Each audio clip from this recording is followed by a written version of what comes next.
Welcome back, everybody. We are moving our way through Unit 1, the Age of Revolution, and we're going to begin today by looking at a topic known as the Enlightenment. And this is going to be a topic we're going to refer back to again and again throughout this unit, but also throughout the entire school year. It is one of the most important things we're going to cover in this course. Again, it's called the Enlightenment. So let's try to figure out what it is, what caused it, what effects it had. We're going to look at some events, some people, and ideas associated with this Enlightenment. So let's begin with a name. That is the Enlightenment. Why would it be called such a thing? So what does it mean to be enlightened? And the way I think of being enlightened is, think about like that cartoon you see where the character, the light bulb goes on above his head. He's gotten a new idea, a new perspective on things. He's been enlightened. So if you are enlightened, you have a new perspective, new way of thinking, and that is what the Enlightenment is all about. It's this new intellectual movement that's going to spread across Europe in the 16 and 1700s.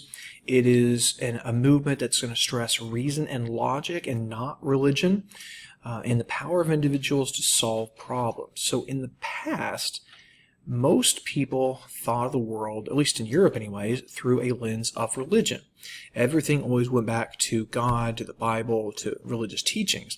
But with the Enlightenment, you're not rejecting religion necessarily, but what you're doing is you're supplementing that with reason and logic, that you as an individual have the ability to think and to rationally solve problems. And we know the Enlightenment as the age of reason for that reason. All right, so let's look at main idea number one. This involves a man named Thomas Hobbes and John Locke. So Thomas Hobbes and John Locke had conflicting ideas on the relationship between society and the government.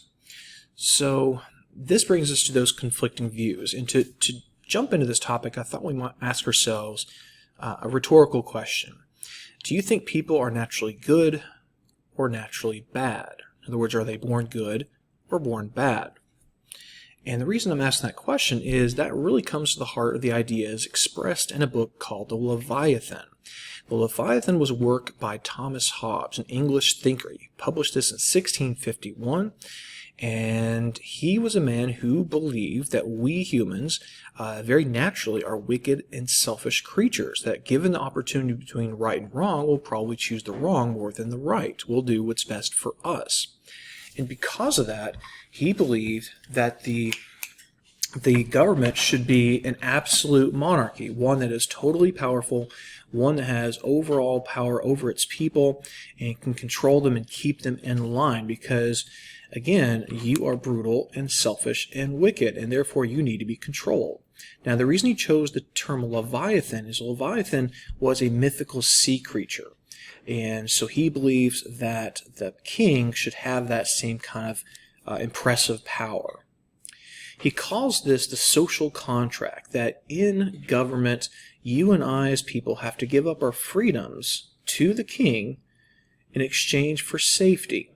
So you give your rights up to the king, and what he does is he provides safety against that backdrop of human nature, one of being wicked and selfish. All right, so those are the ideas of Thomas Hobbes. Again, he believes that you are wicked and selfish as a human, and you need to be controlled by the government because of that. Then we're going to look at another English thinker. His name is John Locke, and he wrote a text called Two Treatises of Government in 1690.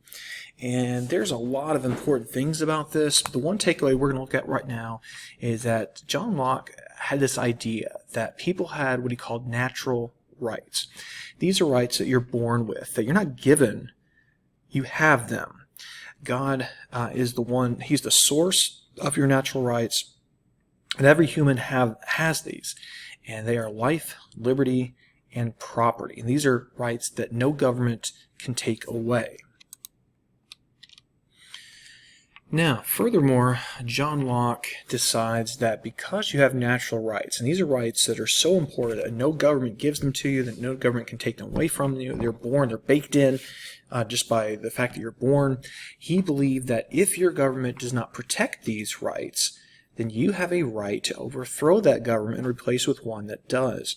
Now, we saw an example of this in our last lesson with the English Civil War. The people rose up against Charles I, and they replaced him. We also saw with the English glorious revolution. And we're going to also see this an example with the American Revolution and later the French Revolution, that the people are going to rise up and replace the government they feel that is not properly protecting the rights with one that will. All right, now let's move on to our main idea number 2, and we're going to look at a group of people known as the philosophes. So philosophes such as Voltaire, Montesquieu, and Rousseau rejected absolute monarchy and created influential ideas on government and human rights.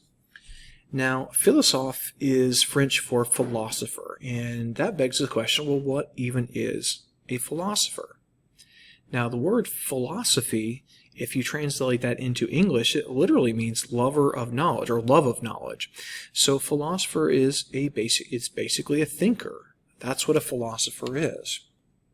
Now, specifically, when we use the term philosophe, we are thinking about a group of French thinkers from the Enlightenment who believed in reason and logic. And their ideas are going to be incredibly influential, and they're going to spread across Europe and ultimately across the world. And even though some of these men you've never heard of, their ideas affect you every day in the sense that their ideas are going to help build a government and society that we live in. Now, we're going to look at a quote to introduce our next thinker. And the quote is, "The pen is mightier than the sword." And stop and think, what does that mean? The pen is mightier than the sword. Well, what the quote means is that violence is not usually the most powerful weapon you have at your disposal. Thought and expressing your thought through writing or speaking or whatever, that actually brings about more change in society than violence. That brings us to the topic of free speech. And this is something that you and I I think often take for granted, and that we just kind of expect that everyone should have freedom of speech, and it's kind of always been that way. Trust me, it is not. For most of human history, there's been no expectation of freedom of speech, that someone is going to control what you can say, what you can believe. And our French thinker, Voltaire, believed that free speech was one of the most important things that you should have as an individual, that the government should allow you to criticize, to openly talk about religion and other topics that might be controversial. You should have a right to discuss these things freely. And one of the ways he's going to try to bring about change in the Catholic Church and also the French government is by using satire. Now, satire is basically where you're using humor to get people to think. So think about maybe a skit you've seen on Saturday Night Live or some other late night show, and they have a guy pretending to be the president. He's kind of acting goofy and saying weird things. They're trying to make you laugh, but they're also trying to get you to think about the president. So that's called satire. Now, what I would like you to do is I'm going to have you pause in just a second, and I want you to read this short excerpt from a novel called Candide. And this is a novel written by Voltaire. So I would like you to pause and read this, and then ask yourself this question up here. So as you've read, what you came across is this idea that in Lisbon, which is the capital of Portugal, going forward, the way they're going to prevent future earthquakes is by sacrificing people, right? The thought is, if God was mad at the people, therefore he gave them an earthquake to punish them. If you sacrifice people that God doesn't like, then you won't have any more earthquakes. Now, you and I look at that and say, that's ridiculous. That doesn't make any sense at all. But remember, people really viewed the world through a religious lens at this time, and Voltaire's trying to get them to move away from that and think about things with logic and reason, and not just religion. All right, our next big thinker is also French. He's a philosophe. His name is Montesquieu. He was a French baron, so he's part of the nobility. Well-educated guy. He wrote a book called The Spirit of Laws in 1748. And Montesquieu was a man who was very curious about government styles and what kind of governments work the best. So he basically looked through history and looked, okay, this government works this way, this government works that way. What's like the best solution? And he came to the conclusion that what you have to have is a government in which power is separated. You don't have all the power in one person or one group. It's broken up into different branches. And each of these branches have checks and balances. So one branch can do certain things while other branches can do other things. but no single branch can get out of control. As he says, power should be a check to power.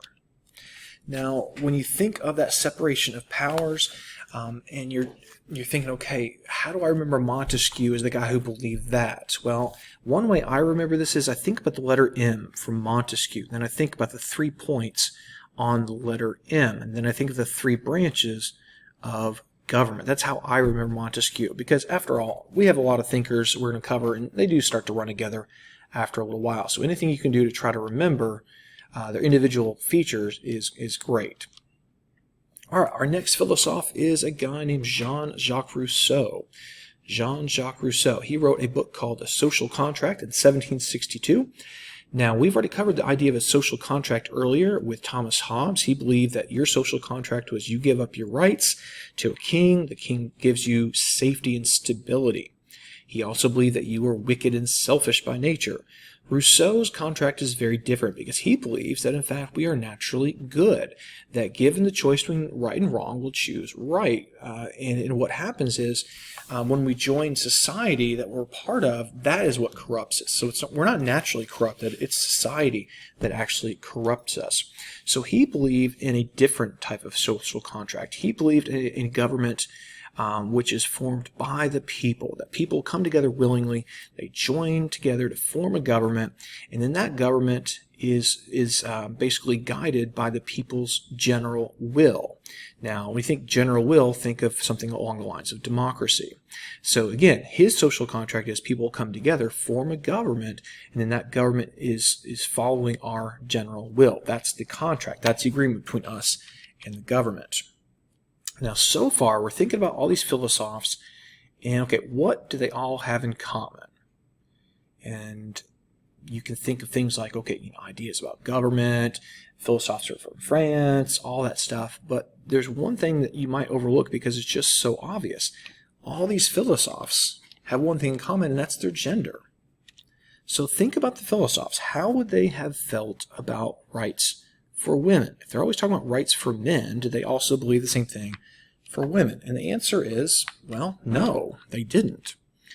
Which brings us to our next thinker. Now, Mary Wollstonecraft is not technically a philosopher because she's not French, but she is from this era, from the Enlightenment, and she certainly had ideas about rights and privileges. And her most famous work is A Vindication of the Rights of Woman. Now, to vindicate something is to basically prove it right. So she is going to prove to you that women should have rights. And what she demands in particular is that women should have equal rights to education, that little girls should be allowed to go to school with little boys, and by having an education, it's going to open all kinds of doors that were closed to women at this time. It will give them more opportunities and ultimately more rights.